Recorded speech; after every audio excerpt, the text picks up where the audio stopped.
The snowstorm arrived without mercy, swallowing the narrow streets and turning the city into a white graveyard of silence.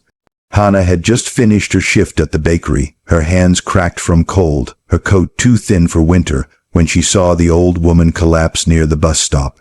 People passed, some glanced, none stopped.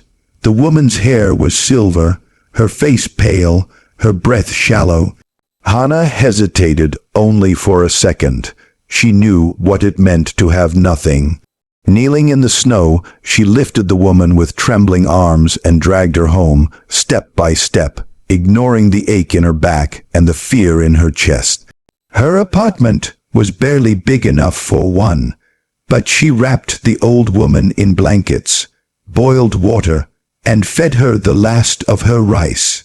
That night, the wind screamed outside as if trying to tear the walls apart. The old woman woke crying from nightmares, speaking Korean words Hannah didn't understand, gripping her hand like a lifeline. Hannah stayed awake until morning, whispering comfort, never asking who she was or why she carried sorrow so heavy it bent her spine. By dawn, the storm had softened. The old woman smiled weakly, touched Hannah's face, and said in broken English, "You saved more than my life." Before Hannah could ask what she meant, black cars filled the street below. Men in dark coats stood like shadows carved from stone. One stepped forward, his voice calm but dangerous. He bowed deeply. "Madame," he said, eyes sharp with respect and fear, "our boss has come for you."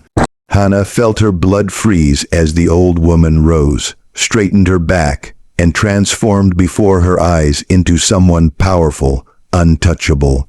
She turned to Hannah, her gaze no longer fragile but commanding. "Child," she said gently, "your life is about to change." The city trembled as news spread that the elusive Korean underworld leader, Hyun, had returned. Hannah stood frozen in her doorway as the man himself approached, tall, composed, his presence suffocating.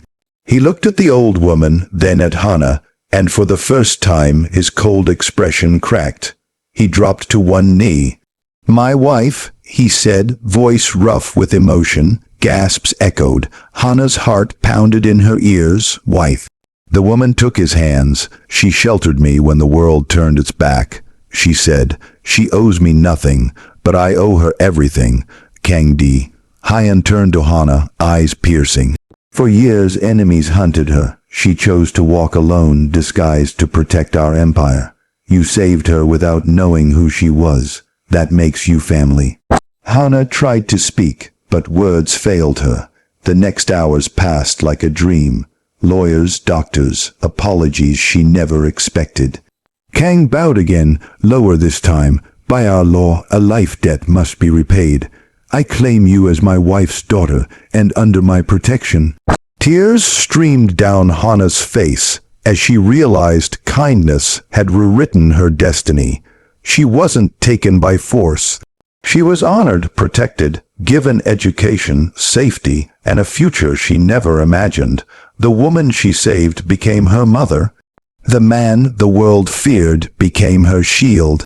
And it all began because, in the middle of a merciless snowstorm, Hannah chose compassion over fear.